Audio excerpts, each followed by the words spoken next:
मृत्यु की कामना करते हुए कर्ण से द्रौपदी ने ऐसा क्या मांगा जिसे वह चाहकर भी ना दे सका। रक्त से भीगी हुई कुरुक्षेत्र की भूमि पर सांझ की धुंधली छाया उतर रही थी। आकाश लालिमा से भरा था, मानो सूर्य भी युद्ध की विभीषिका देख लज्जित हो उठा हो। युद्ध का अंतिम चरण चल रहा था। चारों ओर टूटे रथों की लकड़ियां, बिखरे शस्त्र और मौन पड़े शव इस बात के साक्षी थे कि मानव की अहंकार यात्रा कितनी विनाशकारी हो सकती है। इसी नीरवता में एक योद्धा की कराहती हुई आवाज सुनाई दी, जो कोई और नहीं बल्कि सूर्यपुत्र कर्ण था। वो दानवीर कर्ण, जो जीवन भर सूत पुत्र कहलाया गया, जो जन्म से सूर्यपुत्र था। लेकिन जीवन भर वह अपनी इस पहचान के लिए तरसता रहा। कर्ण का शरीर बाणों से छलनी था, किंतु चेहरा अभी भी तेजस्वी। जीवन धीरे धीरे उसका साथ छोड़ रहा था, पर आत्मा अब भी दृढ़ थी। तभी वहां कुछ आहट हुई और धीमे धीमे कदमों से कोई उसके समीप आता दिखाई दिया। कर्ण ने आंखें खोली और देखा तो वह थी द्रौपदी, जिसके सम्मान पर कभी कर्ण ने कटु वचन कहे थे। वहीं द्रौपदी जो आज उसकी ओर देख रही थी, पर ना जाने आज उसके चेहरे पर ना ही क्रोध था और ना ही घृणा, बस एक गुड शांति और सौम्य मिश्रण। महायुद्ध के बीच इस असामान्य मिलन को स्वयं समय ने भी ठहर कर देखा होगा। कुछ पल तक मौन छाया रहा, फिर द्रौपदी धीरे धीरे कर्ण के समीप आई।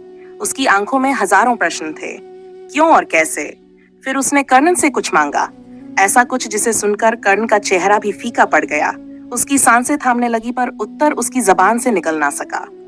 आखिर क्या था वो प्रश्न, क्या थी वो मांग, जिसे दानवीर होते हुए भी कर्ण अपने अंतिम क्षणों में पूरा ना कर सका। आज हम उसी रहस्य से पर्दा उठाने चले हैं, उस क्षण की कथा सुनाने चले हैं जो महाभारत के सबसे मौन परंतु सबसे गहरे संवादों में से एक था, जहां एक नारी ने अपने आत्मसम्मान के लिए और अपने जीवन की व्यथा के सबसे बड़े उत्तर के लिए एक मरते हुए वीर से कुछ ऐसी मांग की जिससे स्वर्ग के देवताओं का सिंहासन भी हिल गया। तो आइए दोस्तों, उसी अंतिम मिलन की अनसुनी कहानी को जानते हैं, जहां नायक भी मौन था और नायिका भी अश्रु बहाते हुए बोल रही थी। लेकिन दोस्तों, कथा से पहले एक महत्वपूर्ण बात जान लीजिए कि गरुड़ पुराण के अनुसार जो कोई भी कथा या धार्मिक संवाद अधूरा छोड़ दिया जाए तो वह न केवल अधूरा रह जाता है, बल्कि उसका दोष हमारे कर्मों में जुड़ जाता है। ये पापतुल्य माना जाता है।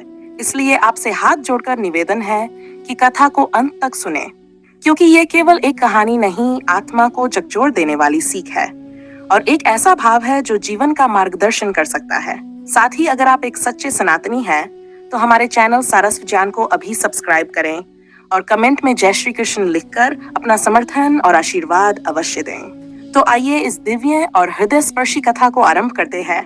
महाभारत की राज्यसभा में जब पांडव अपना राजपाट संभाल चुके थे, तब धर्मराज युधिष्ठिर ने धर्म और मर्यादा को लांघकर अपनी पत्नी द्रौपदी को भी दांव पर लगा दिया।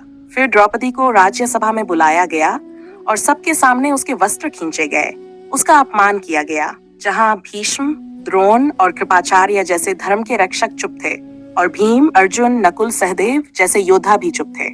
वह द्रौपदी जो पांचों पांडव की पत्नी थी, वह द्रौपदी जो इंद्रप्रस्थ की महारानी थी, आज उसके आंसुओं का कोई मोल नहीं था। उसने एक को देखा, गुरु को, राजा को, पति को, पर किसी ने उनकी रक्षा नहीं की और अपनी नजरें झुका ली। तब द्रौपदी ने वो किया जो हर उस नारी को करना चाहिए जिसे अन्याय की चुप्पी ने घेर लिया हो। तब उसने ईश्वर को पुकारा, हे श्री कृष्ण, अब मेरी रक्षा सिर्फ तू ही कर सकता है। श्री कृष्ण ने उसकी पुकार सुनी और जब दुशासन ने उसका चीर खींचना शुरू किया तो वह खींचता गया, लेकिन द्रौपदी का चीर अंतहीन होता गया। तब सभा में बैठे सभी ये देखकर हैरान थे, क्योंकि अब नारी की शक्ति और उसकी आस्था का रूप सामने आ गया था। महाभारत में जब अश्वत्थामा ने पांचों पांडवों के पुत्रों की हत्या कर दी थी, वो भी रात के अंधेरे में धोखे से सोते हुए मासूम बच्चों को मारकर, तब सारी सभा प्रतिशोध की आग में जल उठी। इसके बाद अर्जुन ने अश्वत्थामा को पकड़कर द्रौपदी के सामने खड़ा कर दिया। सब जानते थे कि द्रौपदी जो अब 5 पुत्रों के शोक में डूबी थी, वो अब बदला मांगेगी। किंतु द्रौपदी ने जो कहा वह एक नारी की सबसे बड़ी महानता थी। तब द्रौपदी ने कहा, अश्वत्थामा गुरु द्रोण का पुत्र है और मैं ये नहीं चाहती कि जैसे मैं अपने पुत्रों के वियोग में जल रही हूँ, वैसे ही गुरु पुत्र की माता कृपी भी उसी अग्नि में जले। उसे छोड़ दो, उसके प्राण मत लो। ये केवल एक क्षण का निर्णय नहीं था, ये एक युग की सीख थी। द्रौपदी ने क्षमा किया, क्योंकि क्षमा करना शक्ति का संकेत है, दुर्बलता का नहीं। महाभारत की सबसे गहरी, सबसे भारी और सबसे निर्णायक घटना थी द्रौपदी का चीरहरण। वह केवल एक नारी का अपमान नहीं था, लेकिन वह धर्म, न्याय और मर्यादा के झुकने की सबसे बड़ी परीक्षा थी। वहां पे धर्मराज भी मौन थे, राजा भी मौन थे, धर्मगुरु भी, गुरु भी और वीर योद्धा भी सभी चुप थे। वहीं एक नारी पुकारती रही, धर्म कहाँ है, धर्मराज कहाँ है, भीष्म पितामह कहाँ है, अर्जुन कहाँ है।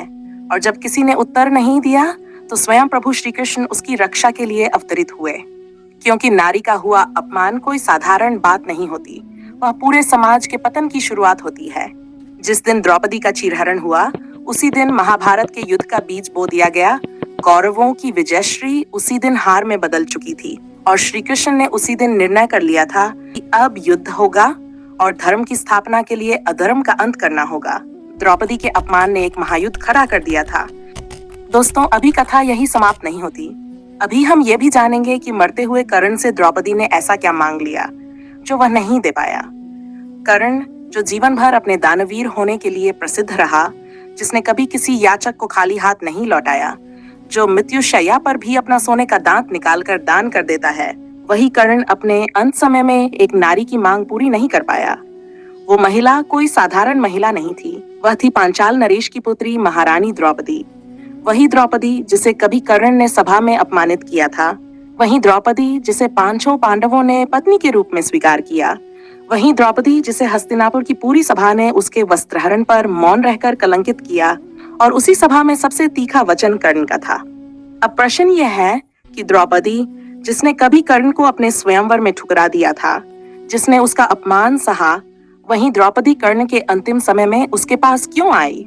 कहानी महाभारत के युद्ध के अंतिम समय की है, जब श्री कृष्ण के छल से कर्ण के रथ का पहिया कीचड़ पर फंसने के कारण युद्ध में असहाय हुआ और अर्जुन के बाणों से घायल होकर युद्ध भूमि पर गिर पड़ा। तब पूरा युद्ध क्षेत्र थम गया। सूर्यपुत्र कर्ण रक्त से लथपथ अधमरी हालत में युद्ध भूमि पर पड़ा था। अर्जुन पीछे हट गया, श्री कृष्ण मौन हो गए और पांडवों की ओर से शांति छा गई थी। उसी समय एक रथ धीरे धीरे युद्ध भूमि में प्रवेश करता है। उसमें बैठी है वह नारी जिसके मन में वर्षों की वो पीड़ा, आक्रोश और असहायता जमा हो चुकी है। वह थी द्रौपदी। कर्ण ने जैसे ही उसकी आहट सुनी, उसकी दृष्टि धुंधली हो चुकी थी, लेकिन वह जान गया था कि कोई विशेष आत्मा उसके पास आई है। जब द्रौपदी कर्ण के पास पहुंची तब कुछ क्षण दोनों मौन रहे। तब कर्ण ने टूटती सांसों में कहा कि क्या ये तुम्हारी करुणा है या कोई और कारण है देवी? द्रौपदी के नैनों से अश्रु बह रहे थे। उसने धीरे से कहा, कर्ण, मैं कुछ मांगने नहीं आई हूँ, मैं बस सत्य जानने आई हूँ। कर्ण ने कहा, कौन सा सत्य? द्रौपदी ने कांपते स्वर में कहा कि क्या यह सत्य है कि तुम माता कुंती के पुत्र हो? क्या यह सत्य है कि तुम मेरे भी पति के समान अधिकार रखते थे? और क्या यह भी सत्य है कि मेरे वस्त्रहरण के समय तुम्ही ने मुझे वैश्या कहकर मुझे अपमानित किया था? कर्ण ने क्षण भर के लिए आंखें बंद की और फिर कहा, हाँ, ये सत्य है कि मैं माता कुंती का ज्येष्ठ पुत्र था और तुम्हारा भी पति हो सकता था यदि विधि ने अन्य निर्णय लिया होता। और ये भी सत्य है कि मैंने उस सभा में तुम्हारा अपमान किया। उस दिन उन्हीं शब्दों की अग्नि में तुम्हारी आत्मा रोई थी और आज उन्हीं शब्दों की अग्नि में मैं जल रहा हूँ। द्रौपदी कुछ पल मौन रही, फिर उसने कहा, कर्ण, क्या तुम मेरे उस अपमान का प्रायश्चित कर सकते हो? कर्ण ने कठिनाई से उठने का प्रयास किया और बोला कि मेरे पास अब कुछ शेष नहीं है, अब ये शरीर भी मेरा साथ छोड़ रहा है, लेकिन तुम कहो मेरे पास जो भी है मैं तुम्हें दूंगा। तब द्रौपदी कहती है, मैं तुमसे क्षमा नहीं मांग रही कर्ण, मैं तुमसे प्रतिशोध भी नहीं चाहती, मैं बस एक चीज चाहती हूँ, वो है सत्य। मैं चाहती हूँ कि तुम्हारे अंतिम क्षणों में तुम स्वीकार करो कि उस सभा में तुम्हारा आचरण अनुचित था और वह नारी जिसे तुमने वैश्या कहा, वह अब भी एक शतरानी है, अपराजिता है। कर्ण मौन हो गया, उसकी सांसें अब टूटने लगी थी, अश्रु बहने लगे थे। तब कर्ण कांपते हुए स्वर में बोला, मैं स्वीकार करता हूँ देवी, मैंने अपराध किया था, मैंने धर्म को त्याग दिया था। उस क्षणिक मोह में मैंने तुम्हें अपमानित किया, जबकि मैं स्वयं एक नारी के सम्मान का रक्षक था। मैं स्वीकार करता हूँ कि उस दिन मेरी वाणी ने तुम पर घात किया और उस अपमान का भार आज मैं अपने साथ लिए जा रहा हूँ। द्रौपदी के आंसू अब थमने लगे थे, लेकिन कर्ण की सांसें तेज चलने लगी थी। कर्ण ने देखा कि उसकी हथेलियां अब ठंडी पड़ रही थी। तब द्रौपदी ने एक बात कही कि कर्ण, क्या तुम मेरे भाई बनकर मुझे एक वचन दे सकते हो कि अगले जन्म में मैं तुम्हारी बहन बनूं और तुम मेरे रक्षक बनो, ना कि भक्षक?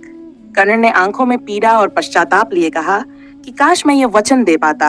इसमें एक बात है जो मैं नहीं दे सकता, वो क्षण जो बीत गए, वो शब्द जो कहे जा चुके हैं उन्हें मैं लौटाकर नहीं दे सकता।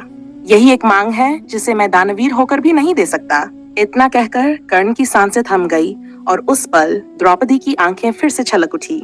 वे जान चुकी थी कि एक वीर का अंत हुआ और उस वीर के अंत में एक सत्य जाग उठा। कभी कभी मनुष्य सबसे बड़ा दान मांगता है, समय को लौटाने का, और वहीं सबसे बड़ा असंभव होता है। यही वो मांग थी जो कर्ण से पूरी न हो सकी, क्योंकि द्रौपदी उस क्षण को वापस चाहती थी, वो क्षण जिसमें उसका सम्मान बच जाता। लेकिन वो क्षण बीत चुका था और कर्ण जो जीवन भर सबको देता रहा वह समय लौटाकर नहीं दे सका। और इसी के साथ समाप्त हुई एक अधूरी पीड़ा और आरंभ हुआ एक गहन बोध। दोस्तों, वाणी से किया गया घात शरीर पर किए गए घात से भी बड़ा होता है, क्योंकि शरीर पर लगे घाव समय भर देता है, परंतु आत्मा पर लगे अपमान के घाव जीवन भर रीसते रहते हैं। तो दोस्तों, यही थी वह कथा जहां द्रौपदी की पीड़ा, कर्ण का पश्चाताप और समय की अमानवीय कठोरता तीनों एक ही बिंदु पर आकर ठहर गए। कर्ण मर गया, पर द्रौपदी का वो प्रश्न आज भी जीवित है। क्या अपमान कभी भुलाया जा सकता है? क्या पश्चाताप सब कुछ आज ठीक कर सकता है?